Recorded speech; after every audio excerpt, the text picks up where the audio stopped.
Karena latihan bicara itu harus seperti itu. Jadi kita bukan beralih topik, tapi nambah topik. Assalamualaikum warahmatullahi wabarakatuh. Welcome again to my YouTube channel. Kali ini saya akan berbagi salah satu tips mempelajari atau latihan bicara. Bukan membahas grammar ya, tapi latihan bicara. Nah, kemarin tuh saya mengajar anak SMP kelas 8 dan saya tunjukkan teks ini. Yang atas bahasa Inggrisnya, yang bawah bahasa Indonesianya. Bukan untuk menghafal teks ini, tapi hanya untuk mendapatkan ide untuk bahan pembicaraan, begitu. Ternyata anak itu tidak tahu arti kata when, kemudian kata explore dia juga tidak tahu, padahal ini menjelajah sebenarnya. Kemudian local area dia juga tidak tahu, bahkan hour dia juga tidak tahu. Don't dia bilang jangan, maka saya salahkan begitu. Kemudian far dia juga tidak tahu. Kemudian good time juga tidak tahu. Ya banyak lah ya yang dia tidak tahu. Jadi kurang lebihnya kata-kata yang tebal ini dia tidak tahu artinya begitu. Nah terus bagaimana saya mengajar dia dan bagaimana prosesnya?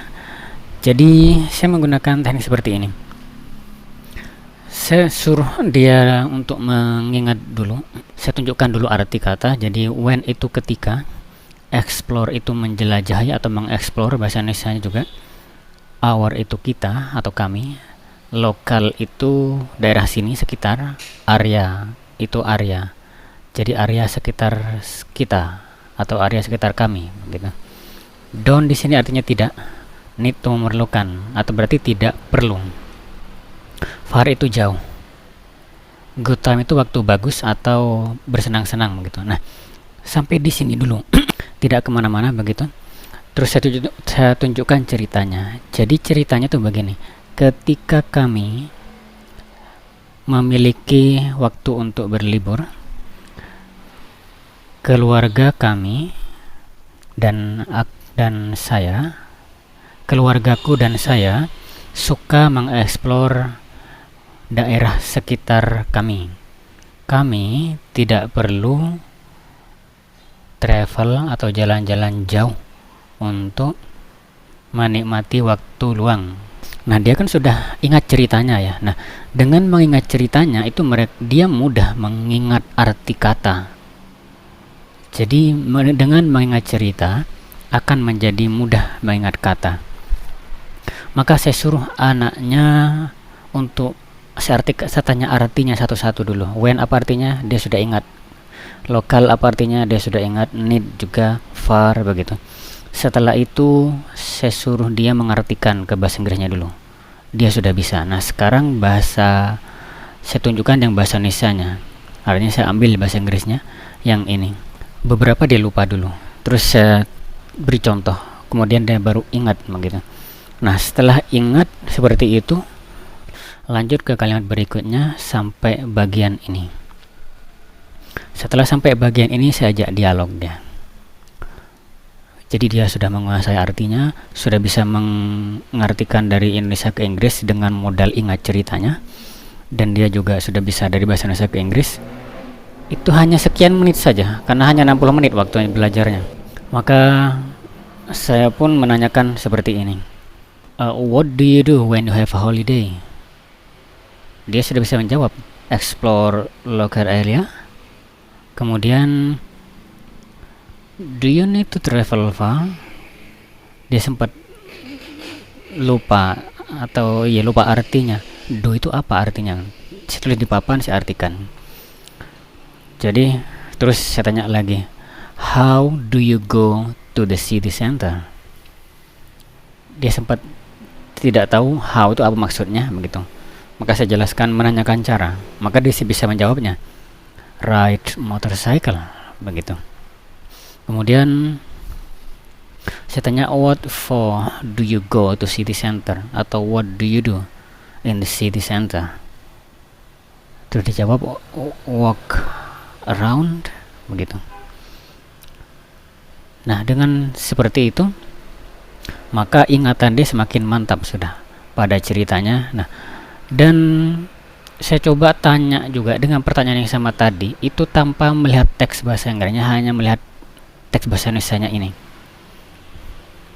Tapi dia harus menjawab dengan bahasa Indonesia, dengan bahasa Inggris, begitu. Kemudian dengan cara yang sama saya lanjutkan ke teks berikutnya hingga terakhir begini sampai di sini. 60 menit, sekitar 40 menit kalau gak salah, dia sudah menguasai. Paling lupa 1-2 kata saja. Saya suruh lihat teks bahasa Indonesianya, saya suruh baca. Bukan suruh baca ya, berarti sampaikan informasi yang ada di teks ini dengan bahasa Inggris. Ternyata dia bisa menyampaikan. Tapi ada yang lupa beberapa, 1-2 kata, dan beberapa saya pandu begitu. Tapi intinya itu sudah lumayan gitu, bisa menyampaikan informasi di sepanjang teks sepanjang ini dengan bahasa Inggris. Setelah itu saya ajak dialog lah dengan bahasa Inggris dengan melihat teks bahasa Indonesianya ini semua berarti, dan 90% dia bisa menjawabnya. Jadi saya tanya seperti ini, if you have whole day free, what do you do? Dia jawab, go to Museum Sangiran, begitu. What is Museum Sangiran?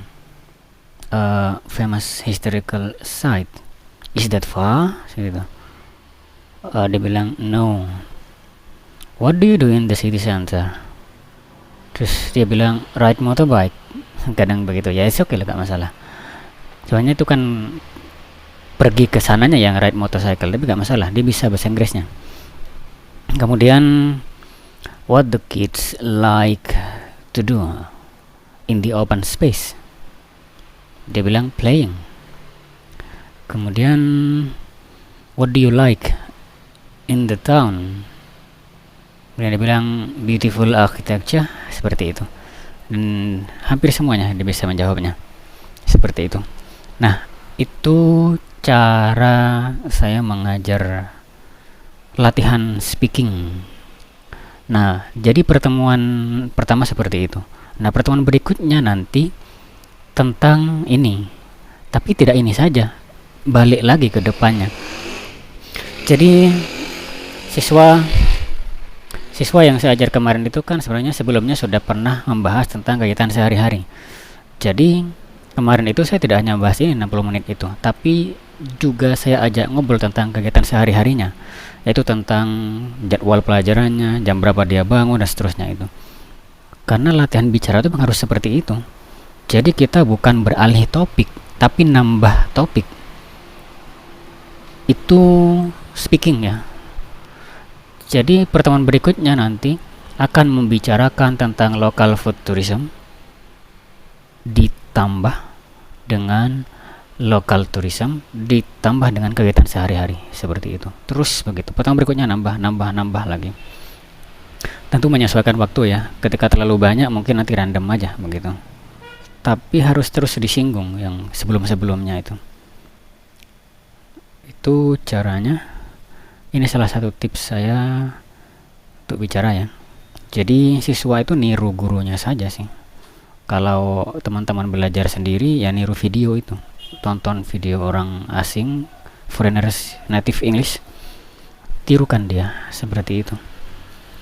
Nah, terus perbanyak topik latihan seperti ini. Topik yang sebelumnya ulangi lagi, tambah topik, ulangi lagi yang sebelumnya, seperti itu. Makanya di dalam belajar bahasa, sebenarnya apapun itu, kalau dari level basic naik ke level middle, menengah itu cepat. Tapi dari level middle ke level atas itu tentu lebih lama. Termasuk kayak menghafal Quran juga ya, itu kan bahasa juga ya. Menghafal 1 juz itu mungkin seminggu bisa. Dan apalagi diulang-ulang 5 kali sehari, setiap sebelum sholat setengah juz, setelah sholat setengah juz, berarti 5 kali sehari. Nah tapi kalau sudah 25 juz, ngulangnya gimana? Gak mungkin diulang 25 juz diulang 5 kali sehari kan. Jadi biasanya memang seperti itu. Skill apapun itu dari middle ke level high level itu memang melambat gitu ya. Itu mungkin itu teman-teman tips dari saya. Sekian, assalamualaikum warahmatullahi wabarakatuh.